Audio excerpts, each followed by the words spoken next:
There is power in personal stories. It connects us, it empowers us, and it holds us accountable. It creates understanding and expands our perspective. This is Big in the Community with Jonathan James at the Kalamazoo Promise, a podcast aimed to highlight local leaders, collaborators, and innovators in the greater Kalamazoo community. In this episode, I sit down with Lisa Garcia, Associate Vice President for External Partnerships at Western Michigan University. We talk about partnerships, imposter phenomena, and collaborating in the Kalamazoo community. Leadership is the capacity to translate vision into reality. And that's Warren Bennis, American scholar, organizational consultant, and author, widely regarded as a pioneer of the contemporary field of leadership studies. So with that, we have an amazing guest here. For listeners who may not know you, can you introduce yourself and tell us your current role at Western Michigan University? Yes, I am Lisa Garcia. I am currently the AVP for External Partnerships in the Office of Government Relations and External Partnerships. Nice. Thank you for being here. Thank you for having Appreciate me. I'm it. honored. You've had some pretty amazing folks on this podcast, Hey, so I'm just honored to be in their esteem, right? Mm-hmm. No, you're definitely big in the community. Even just like coming in here, everybody's like, "Oh, hey." So that's why I know I picked the right guest to be on the show. My mom paid them all to say that. Like, pretend like you know her. Right. If you had to describe your professional journey in one word or a short phrase, what would it be and why? I would say chaotic because it hasn't been a straight line, and I've worked in a number of different industries, and if you look back on my career, it doesn't really make sense, but being in where I'm at now, it makes complete sense because I use everything that I've learned from all of those different experiences to do what I do today. Okay, so we'll get a little into those experiences. Yeah. So you've had an incredible career across marketing, design strategy, corporate work, and now higher education. Yeah.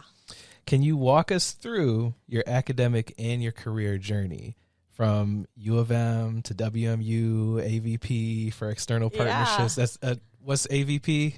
Just for everyone? Well, I just got a promotion. Associate Vice President. Oh, so nice. It was assistant. Congratulations. Not assistant to the Vice President like we were talking about earlier, but yeah. Nice. So take us through your career. Yeah, so I actually grew up in Portage back in the 70s, 80s. And I went to Portage Northern High School, so go Huskies. And after I graduated, I thought to myself, okay, I'm out. I want to go somewhere else. I want to go somewhere big. And so I applied to U of M, Michigan State, and I got in. And so I decided to go to U of M. So, I spent 4 years in Ann Arbor. It was fun. I loved it. I made a lot of friends, had a lot of great experiences. Was I the best undergraduate student? Probably not, but I had a lot of fun. And then after I graduated, I wanted to be in a big city. And so I packed up and I moved to New York City. I moved to Manhattan. And I found a job as an ad exec, or, I kind of started at the lower levels. And I worked in an ad agency in New York City. It's like living the dream. And this is in the late 90s, so it was a totally different time. But I learned a lot. It was very stressful. I worked a lot of holidays. But then after a few years, I decided that I wanted to be closer to home because my family was in Portage. But I didn't want to be in Michigan. So it's like I want to be in a big city, but I don't want to be in Michigan. Because, too good for Michigan at the time. So I moved to Chicago, and I got a job as an ad executive there. So I worked for a couple years there, and then my dad got really sick. So, that makes you question all of your life choices. He ended up passing away from cancer. And thanks. And so I just decided, I I don't know if I want to do this anymore. So what I loved about the ad agency world was all of the creatives, and I loved working with them. And I just thought, I could be really creative. I think I want to be a copywriter. The problem is when you work in an ad agency, if you're just doing the client work, you don't really have anything to show. Like you can't just say, well, I want to be a copywriter. And then you're like, okay. No, I didn't have a portfolio. And so I ended up applying to the University of Texas in Austin because they had, I think it was like the top 3 portfolio school at the time. And so I got in somehow, and I ended up, so I moved home for a little bit, and then I went to school in Austin.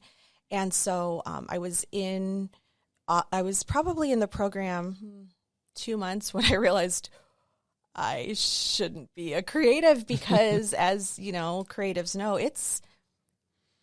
there's a lot of hits to your ego. I mean, you put your work out there and people just have a lot to say about it. Have a lot to say and they slam it. And I just, my ego is too fragile. So what I found though through my work was that I was really good at the strategy and the account planning. So I ended up switching my sequence and then focused on strategy, got my master's. And then after that, I ended up moving to Dallas to work for an international eyewear company, which was amazing. We worked with some pretty amazing clients like Nickelodeon. I have a SpongeBob story that I won't tell on this podcast. I'll tell you later. Okay. But, we did I traveled the world. I was pretty young. I didn't have kids. It was just me and my husband. So I was having a lot of fun. And then I was in an airport. I think it was the Green Bay airport. I was coming from some meeting, and it was fall. And I looked out the window, and the leaves were changing. And so, at this point, I'm in Dallas, so it's very hot. And I looked out, and I just thought, I miss the Midwest. And like so many Kalamazooans, right? I mean, we leave and we come back. And so I came home and I told my husband, I think we should move to Kalamazoo. I didn't have a job. I just felt like I needed to come back. And he's from Austin, Texas. So, and only had lived in Texas. So that was an interesting conversation. He agreed. So I think he kind of likes me. So he was like, okay, just a little bit. And I said, it'll be 3 years and then we'll go back to Dallas. That was in 2007. So okay. we're still in Michigan. I still have my Dallas cell phone number. So because he's holding out hope. But when I came back, I ended up working on site at Kellogg for a company that did all the package design. And so I was doing like strategic work with their creative teams, designing packages for, Pop-Tarts and Kellogg snacking.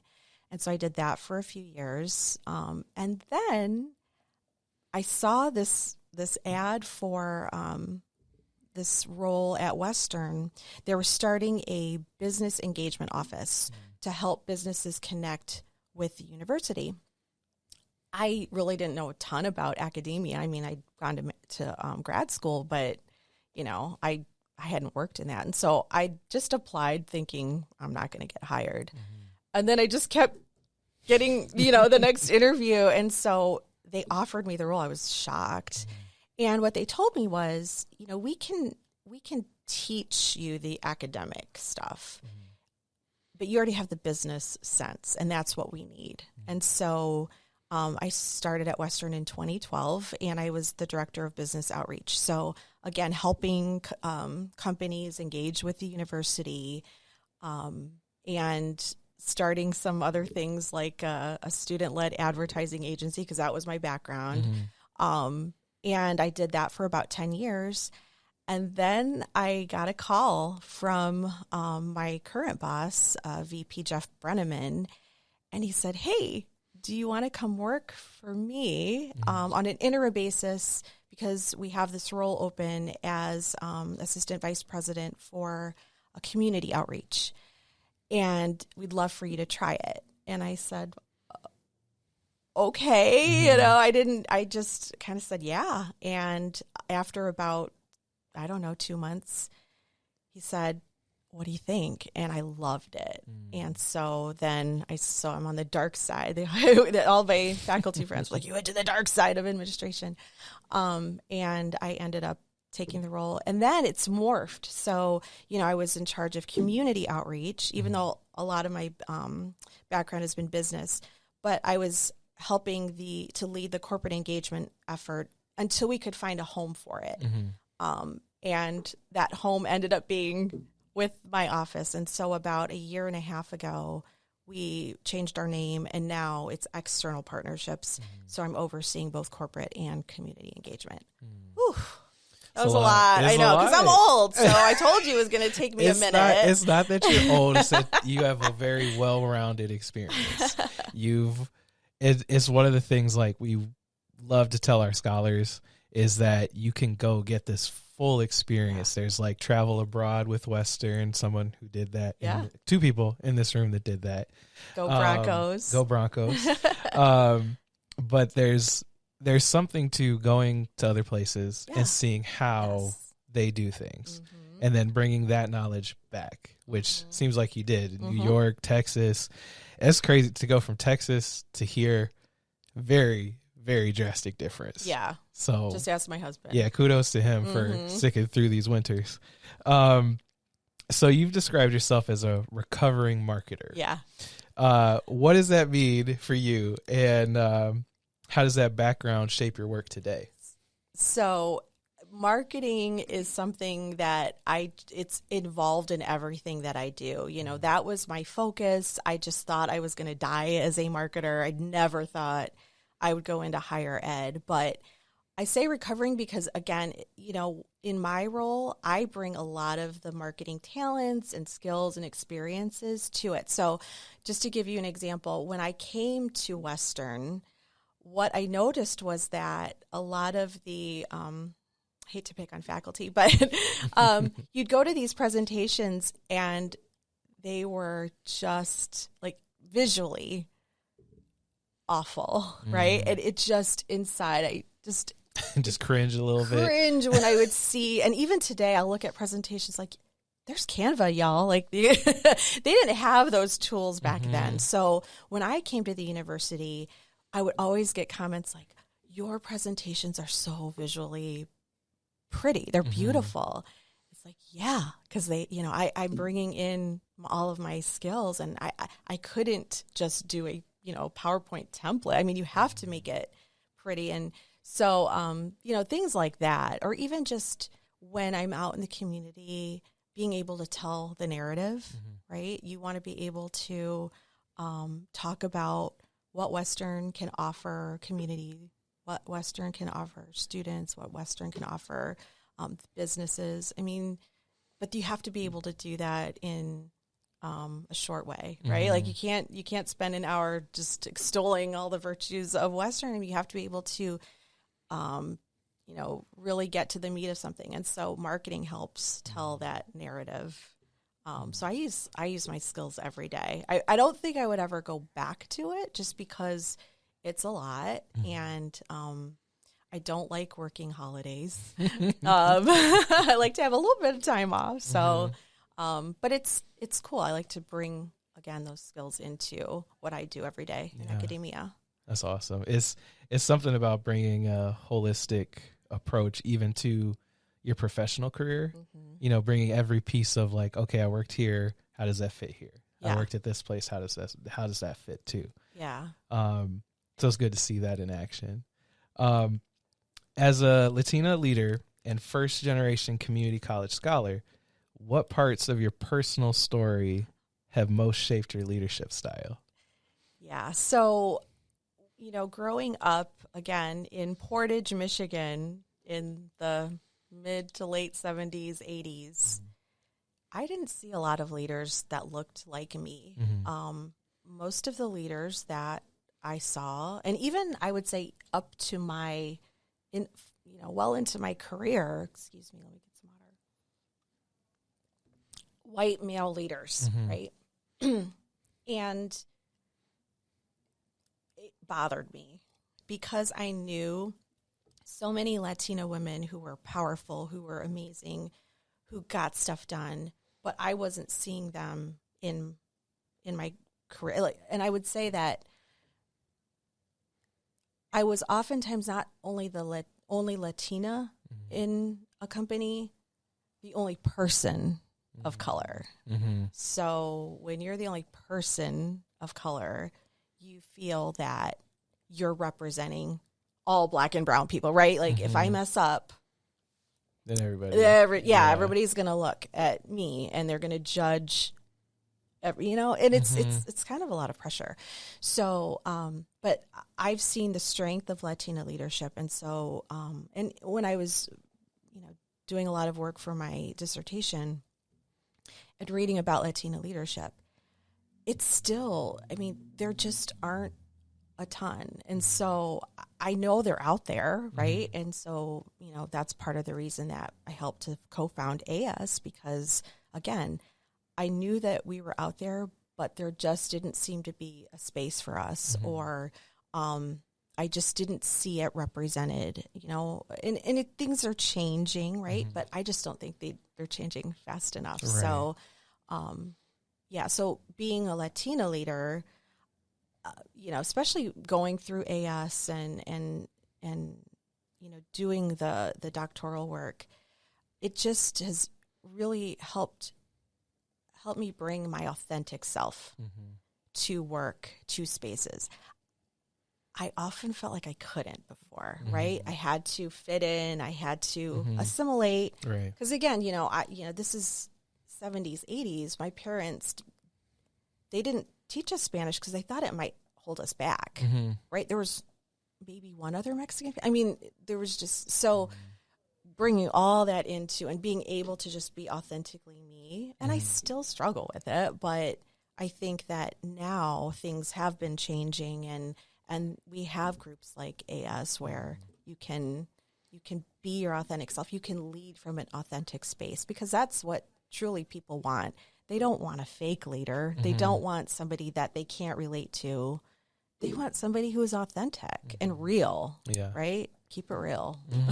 So you talked a little bit about AS. Can you tell us more about that? I can. Yeah. So back in, I would say 2017, 2018, a lot of conversations were happening around Kalamazoo about just Latinos as a whole, and how do we just get groups together to really advance some of the things that we were facing in the community. How do we get more leaders? And there was a smaller group of women. So it was, me and I would say probably about 5 other women were having these conversations. And there's a lot of talking, but not a lot of doing. And so we got together one night. We were just talking about like what could be done. And we ended up deciding we should just do a Latina leadership program. We were just going to do it ourselves, and each of us would do a seminar, and we were just trying to put together the curriculum. And then we had a woman come in and help us with some visioning, and basically she was like, "You don't need to ask for permission; just go for it." And you're kind of aiming too low. Whoops, you're kind of aiming too low. You need to really think bigger, because I don't know why we just felt like, well, we could do this on a small scale.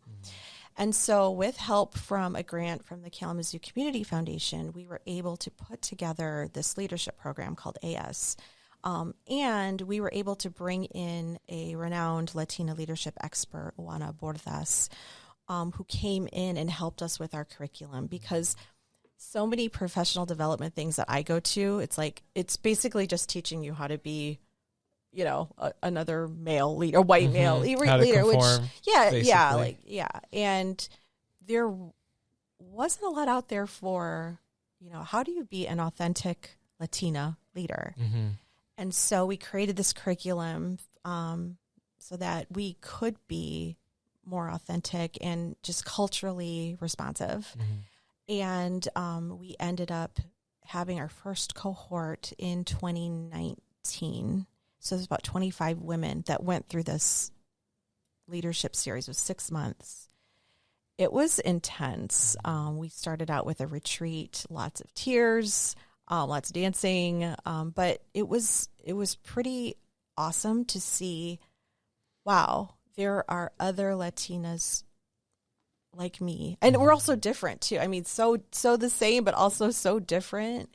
And to be in that space where you didn't have to pretend to be somebody you weren't. And it was an amazing experience. And so then we were going to do it again, and then the pandemic hit. But we've been able now, I think we're in our fourth cohort. Nice. And I stepped back for a little while, but I do, I'm back on the advisory board, but I do take folks through a seminar on imposter phenomenon and Latina leadership.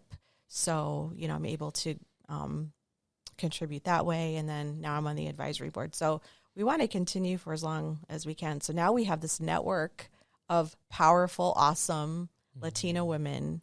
And if you want to get something done, just ask a Latina. I mean, somebody will say, there's a family that needs this, and puts it out to the alumni network. And I mean, within 2 hours, we have found this person to play. You know what I mean? It's just like everybody gathers together and all the resources that we know, and we just get it done. And so it's just amazing to be in that space. That is amazing work, especially there's something really powerful about a group coming together where you constantly have to minimize yourself. And then, okay, how do we become better professionals? How do we network better? How do we, the typical professional development things that you do and you learn, but also from this perspective, how do we navigate those things?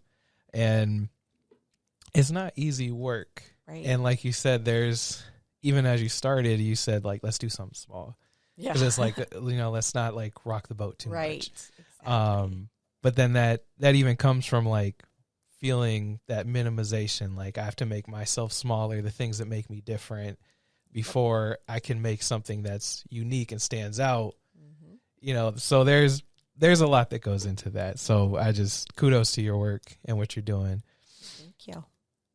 So going back to your role now at WMU, what do external partnerships truly mean in practice? Yeah, so it's a lot. So I'll start with corporate. So we know this about universities. Not easy to work with all the time, right? I mean, it's because they're so large. Yeah. They're large organizations. If a business wants to engage with Western or another university, sometimes they don't know who to start with, who to ask. They'll reach out, they'll get forwarded somewhere, and it's very confusing if you don't know the university well, especially if you're a small business. And and universities coming from industry, I will say that the culture is very different, right? So businesses work at a very fast pace. Yeah. Universities, not as fast. And so one of the challenges that I faced was really, how do you manage those expectations? How do you say to a business, Dr. So-and-so is on sabbatical? They're like, what? What's that, right? Because you don't take sabbatical usually when you're in industry. So it's just like managing those expectations. But in terms of like what that means, what we are trying to do as a university is find those mutually beneficial partnerships. So I think back in the day, universities are very good at saying, this is what you should do. And we are the experts, so go do it, right? It's not like that. You can't have partnerships that way. So you have to be able to collaborate, find ways that you're both benefiting. So it's not just the university getting all of the value out of the partnership. It has to be, again, mutually beneficial. And also with community organizations, we want our students to have really good experiences in community, the nonprofit world, but we also want them to get exposure to our amazing students and talent and have them get jobs. So it's really about finding those, again, mutually beneficial collaborations, and making sure that we're both successful. So when I think external partnerships, I am like just bumping into everything today. Sorry. Just don't know where I'm at. I just think it's about, like, again, finding just those ways that we all can succeed, especially our students. I think our students need those experiential learning opportunities, so that they can understand how to be in an office or how to be in an organization.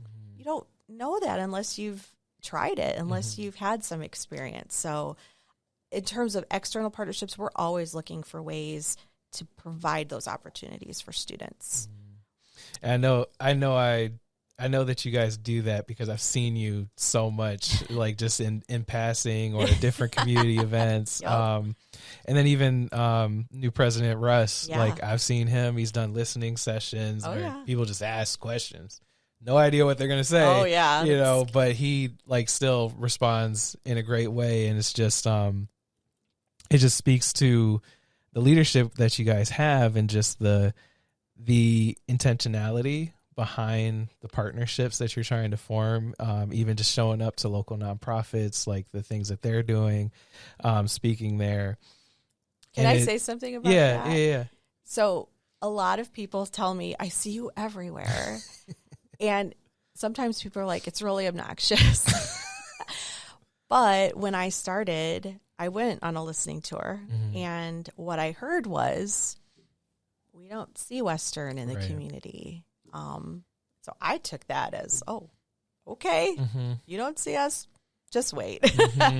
So I'm very intentional about, if I'm going somewhere, if I'm doing something, I want people to know we actually are here. And a lot of that had to do with the pandemic, right? I mean, nothing was happening back, right after I came on board here, but now things are happening. And so I'm very obnoxious about it.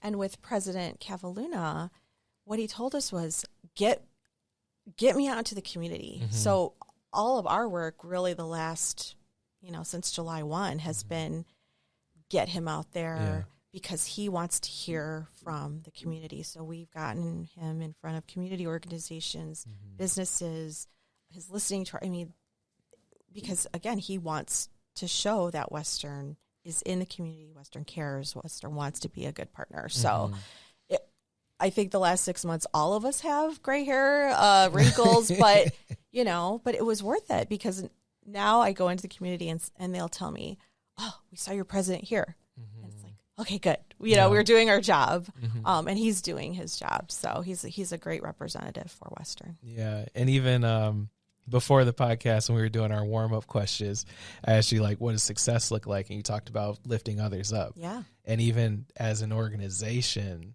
lifting up, that's, Western's very well established in Kalamazoo. Yeah. Lifting up the other organizations as well. Like, you guys are doing that. So I just want to say that. Oh, thank you. We're trying.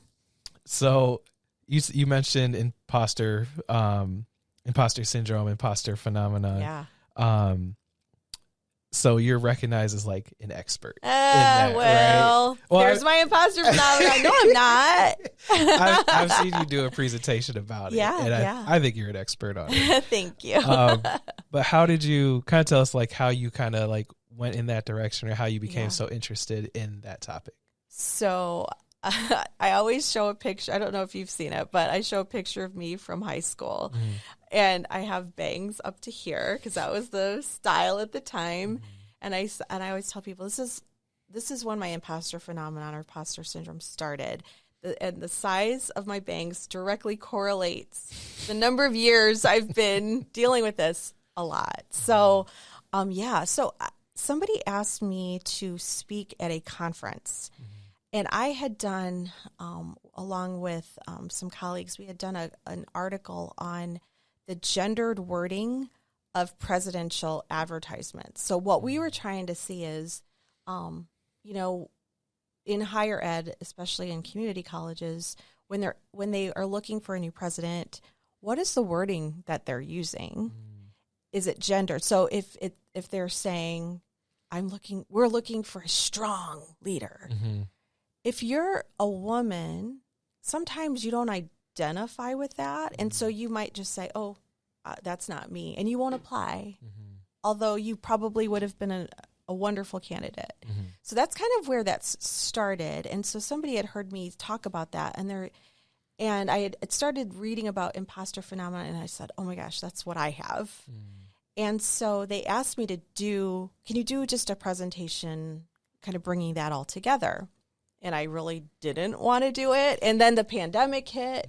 And then so we didn't have any events. And then it came back and they're like, oh, we're going to do it after the pandemic, after like in 2021 or 2022. So I put together a presentation, but as I was putting it together, I was kind of leaving myself out of it. It was very academic. And I thought, okay, no, I got to be vulnerable. I mean, I have to be real. I struggle with this. And so I put my story into the presentation, and I gave the presentation, and after I gave it, I had so many women come up to me and just say, I really identified with what you were saying. And they thanked me for sharing my story. And so because of that, someone heard me there and invited me to go, I think it was like to Lansing. And then someone heard me in Lansing and invited me to go to Grand Rapids. And somebody, so it ended up just blowing up into this whole like side hustle for me, really, because, there was a lot. So many people deal with this, and it's not just women; it's men too. Yeah, I deal with it. You do, okay? Yeah, like I mean,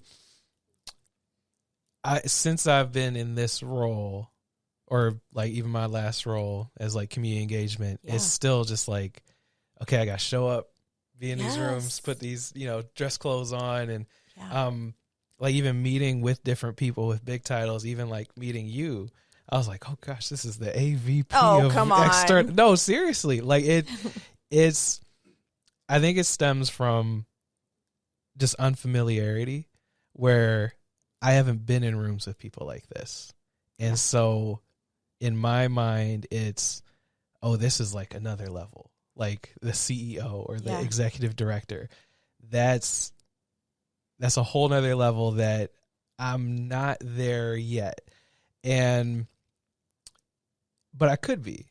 That's the thing where I have to remind myself, like, I have the education, I'm getting the experience, like I have to, it's kind of you have to remind yourself, like, okay, like I am becoming this. And I feel like that's a part of life, like even like becoming a parent, like, oh, I'm the one that has to get the Christmas presents. I am the one that has to do the decorations, like, and it's kind of now that's me.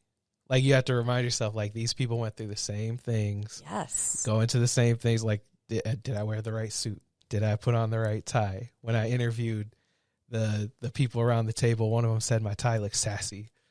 What does that mean? Is that a good thing? Is that a bad thing? I think it's a good thing.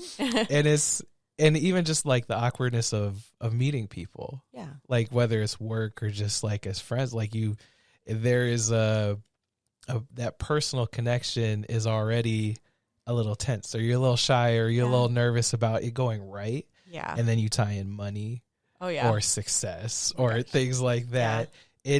It ramps up the I want to say the difficulty or the how much concern you have about it. And so then you start to get nervous, your body starts to react, and then you're like, am I supposed to be here? Yeah, yeah. So. I always tell people I'm always looking for the adult in the room. You see it? And usually it's me. Oh my gosh, I'm the adult. There's so much that you just said. Yes, what I tell people is it doesn't matter how you got in the room. You're there. Right. It even if you're there by accident, you're there, right? So you have to just make the most of it, show them why you do belong there. And it's no accident. You're there. So keep doing the things that you're doing to get yourself into the room, but know that you do belong there. You do. And so you just have to remind yourself that. again, I have to remind myself that all the time. Why am I in this? I don't, these people are smart. I mean, all of those voices in your head, if you let it persist, it can become your reality. Like you can think, oh, I don't belong here. I shouldn't. And that becomes your reality. And so what I always tell people is name the voice and name it after somebody you don't like, or maybe an ex, I don't know. Right. It's like, okay, Steve, shut up. Right. It's like, you have to stop that running commentary in your head that's telling you that you don't. No, stop it. And I do belong. I'm here for a reason. And so if I'm here, then I have to show up and show out.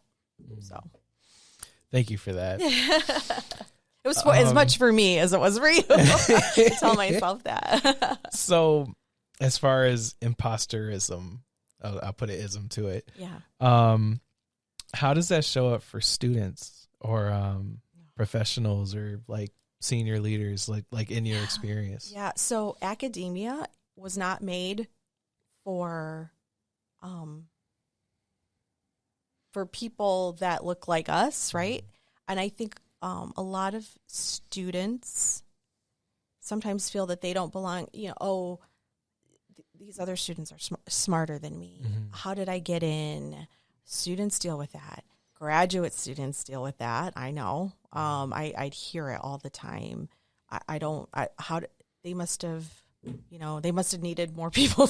I don't know. I mean, there's just all these things. There's lots of doubt that keeps coming up. Yeah. And so because these spaces weren't made for us, of course we're going to feel like we don't belong, or we just feel like an outsider. And so, I see it when people don't speak up in meetings. I see it when people make themselves smaller. I see it when students kind of give up because they're just like, well, I shouldn't be here anyway. I'm not smart enough, or whatever it is. And so we have to remember that we're there, right? Yes, you have those voices that are telling you that you don't belong, but work through them and do it anyway, right? Like, just do what you have to do. I'm not saying it's easy, but there's ways that you can kind of get beyond that, and I always tell folks, hey, what is a document that you have that sort of lays out all of your accomplishments? And people are like, okay, well, my resume. Yeah, your resume. Whenever you're feeling doubtful about yourself, go back and look at what you've done, because that's essentially a document that you're trying to sell yourself to, like, I'm so great, hire me. It's like, okay, go back to that and look at why you are so great. And I also tell people you should keep track of your accomplishments, because you're going to forget. If you're do something, write it down. And then that way, when it's time to update your resume, it's there, but it's also a good reminder. I did this. I had won this award. It was called the Rising Star Award, the Doctoral Rising Star Award. And when I got the award, I thought they must have made a mistake, or they must not have had anybody else to give this to. Right. Or, I know some of the professors, they probably just felt bad. And I wasn't thinking that, I actually, I earned this. I was working full time. I had to sell a house. I had to buy a house. I was potty training my son, not me. I was doing all of the things. I was publishing. I was doing everything. And again, that's another characteristic of imposterism. You're going to try and do all the things because you have to prove like you belong. And so I was killing myself to do all the things, and I couldn't enjoy the fact that, they were honoring me. And at that ceremony, I just literally, all the voices, they didn't have anybody else to give this to. It's like, no, I know you beat everybody else, and they said, you're the one. Yeah. And I just couldn't accept it. So yeah, it shows up I've seen it. It's in my life. It shows up all the time, but because I give the presentation so much, because I study this, it's manageable. So, but there's times when I'll walk up to somebody like, I don't belong here, but you just got to work through it and do it anyway. It's tough stuff. It is. So talking about student talent and employer expectation, how do universities such as Western Michigan University help bridge that gap? That's when I talk to employers, what we hear is it's the soft skills, the pandemic. The hardest to learn skills. The hardest to learn. The pandemic really, set some people back. We have amazing programs. And so I know you had an amazing woman on here, Andrea Page, Broncos lead. Part of that program is the soft skills training. I've gone in for Broncos lead and I've done a how employee etiquette, like how to be an employee. And it's things like, hey, don't be on your phone the whole time. And it's like, it's silly that we have to teach that, but these students, that's all they've known. They're, they didn't grow up in a time when there wasn't an iPad or a phone or something. So students just don't know how to be. But what I have seen is that students are really willing to learn. They want to learn. They want to be, they want to learn from folks. But programs like Broncos Lead really help bridge that gap and give those students those soft skills that it's just so needed, right? Especially in the entry-level positions. And employers, some of these employers are boomers or they're older, Gen X, and they're just not used to it. They just expect students to be a like certain. This is how we do it. Yeah. This is the expectation. Yeah. Without even saying that. Yeah. Yeah. And so I think there's they have to be a little bit more I don't say lenient, but they just have to recognize that, these students they've grown up in a completely different world.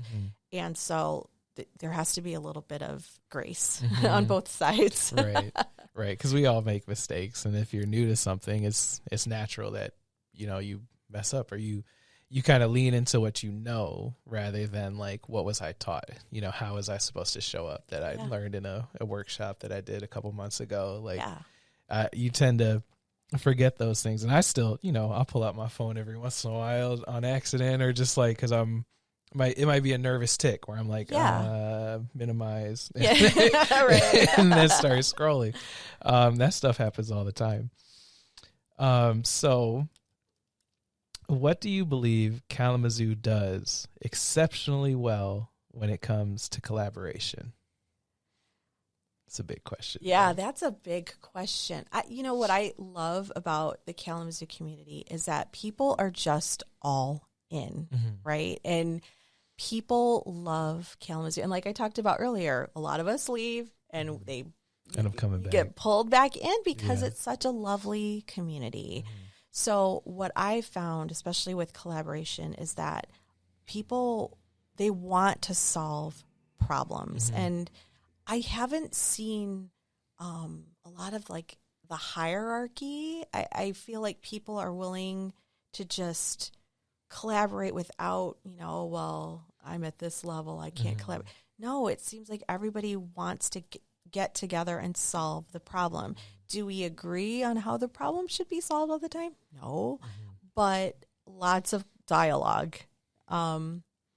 People are willing to have a meeting and come together and talk. Anytime that we've tried to address any sort of issue or trying to see how we could better partner together, people have always been willing to get around a table, especially, if it's a last minute thing. I've seen meetings where we've pulled in Vaughn, we've pulled in, Sarah Mansberger from K-Risa, and last minute, and everybody gets around the table and just gets it done. So that's why I love Kalamazoo. I don't know if you find that in other communities like that. I haven't seen it.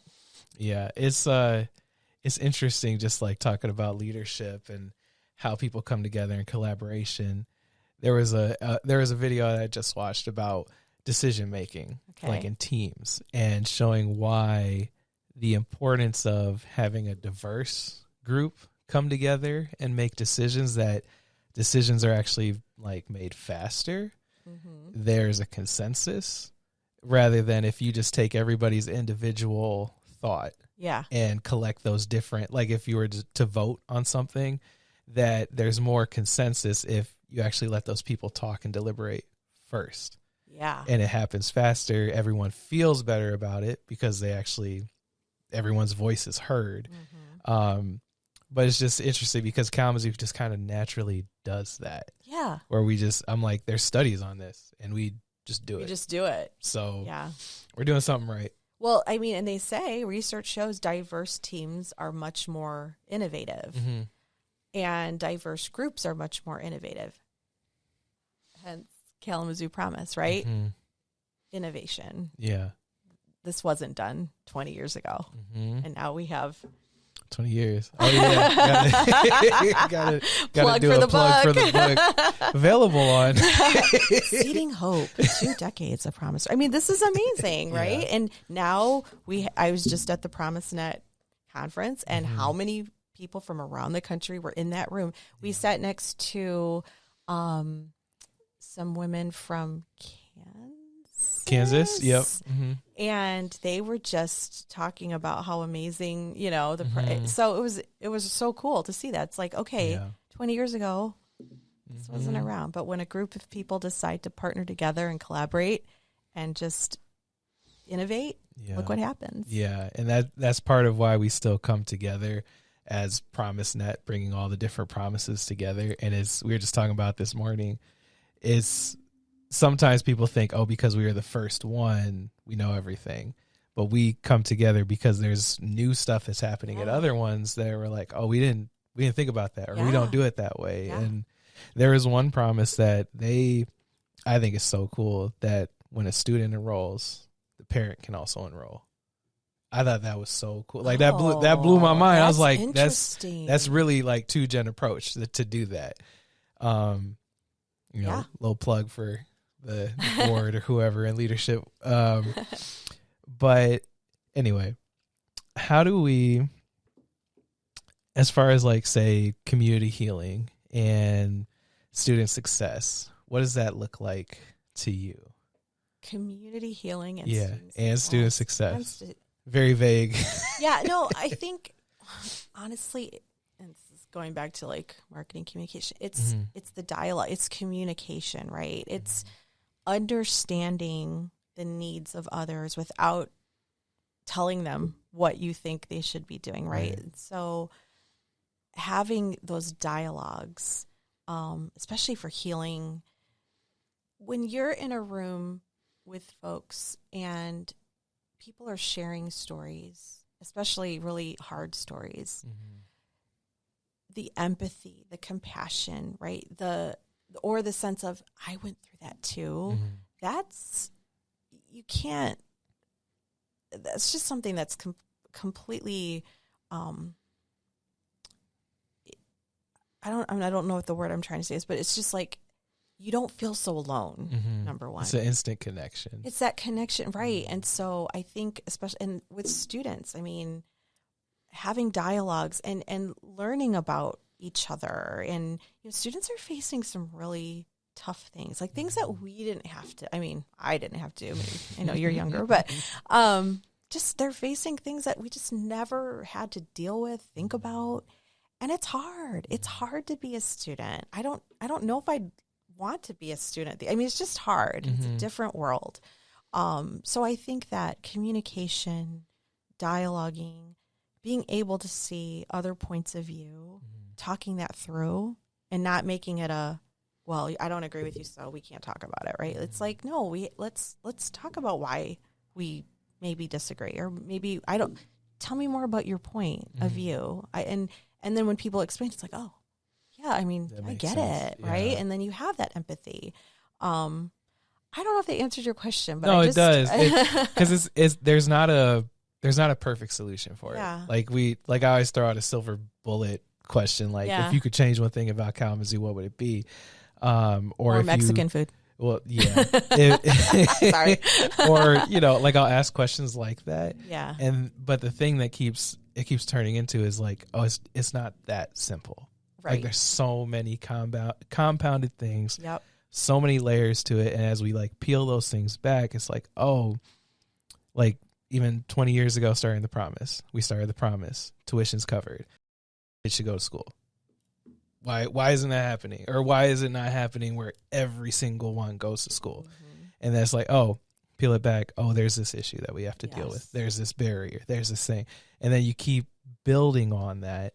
But I feel like a lot of these like community healing or other issues like that, where so many different barriers, so many different things that have happened over time, as we peel it back, then it's like, oh, let's add this. Oh, we need to also think about this. We need to think about all the different things to fix these huge issues that just can't be fixed in like one workshop or one like circle where we all talk about what's going on with this. Yeah. So it's layered, but as long as people are willing to address the things as they come up, I'm hopeful, right? As long as people want to at least start, I'm very hopeful. And Calum is such a wonderful community. They rally and they want to figure it out, and they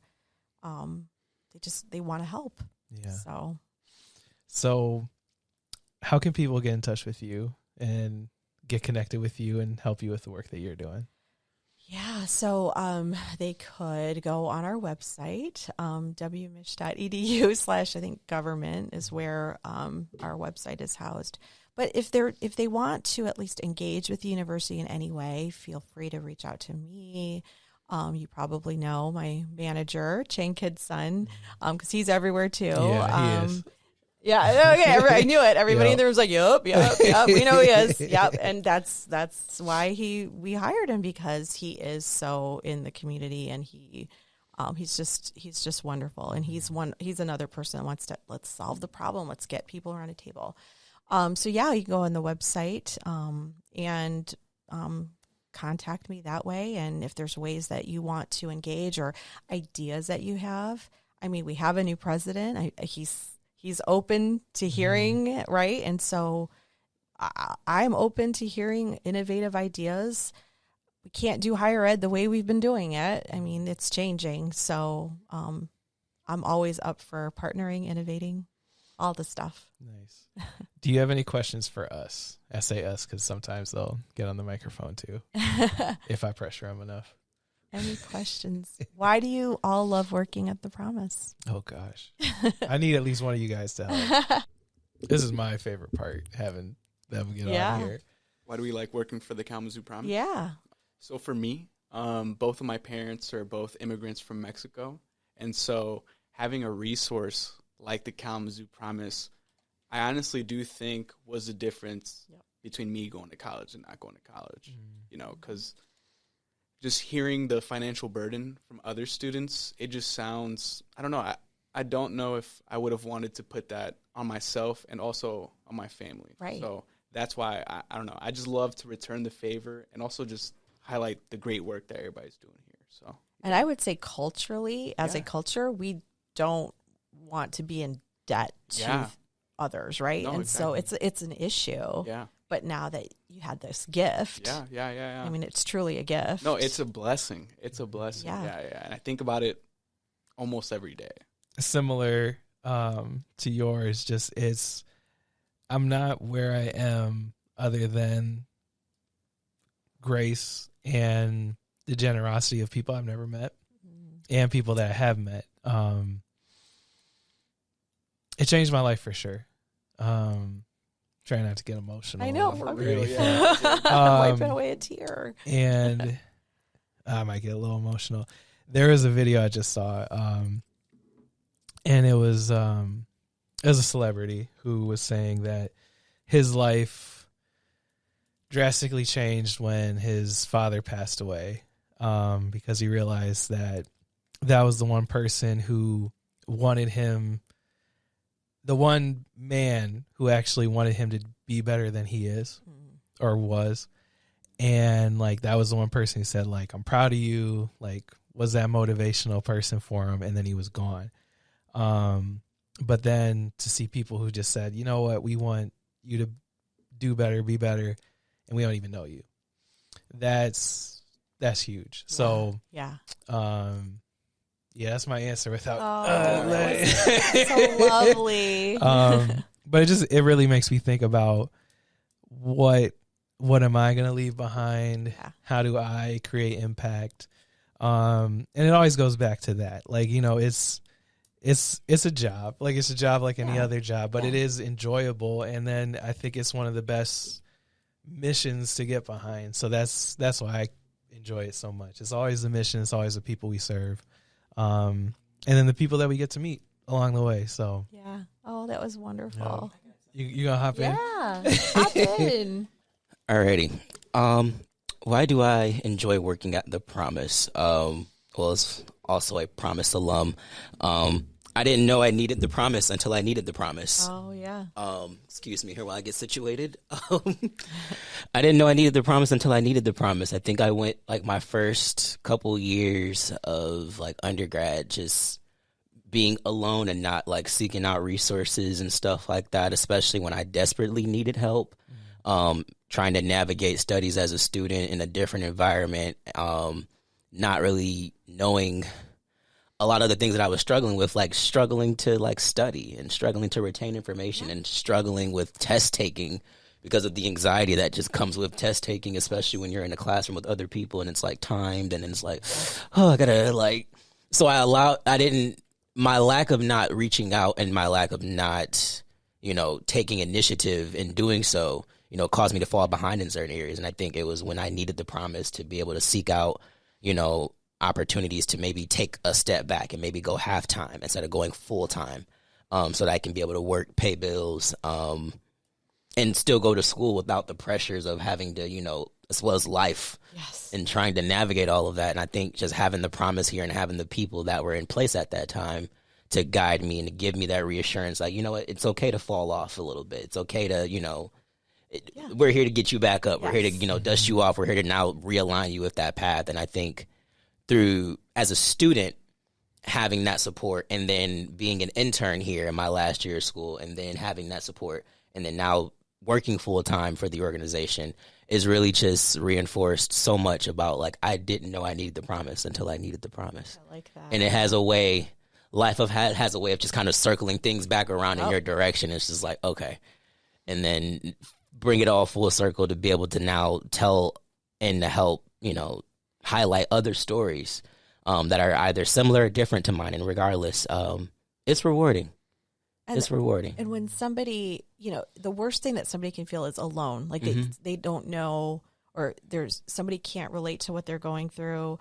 But there are students that can probably relate to your story very well, and to know that, oh, he did it, and I can do it too. Yeah, that's a gift. Oh yeah, such a blessing. You know, we love telling stories here. We love it. It makes it real.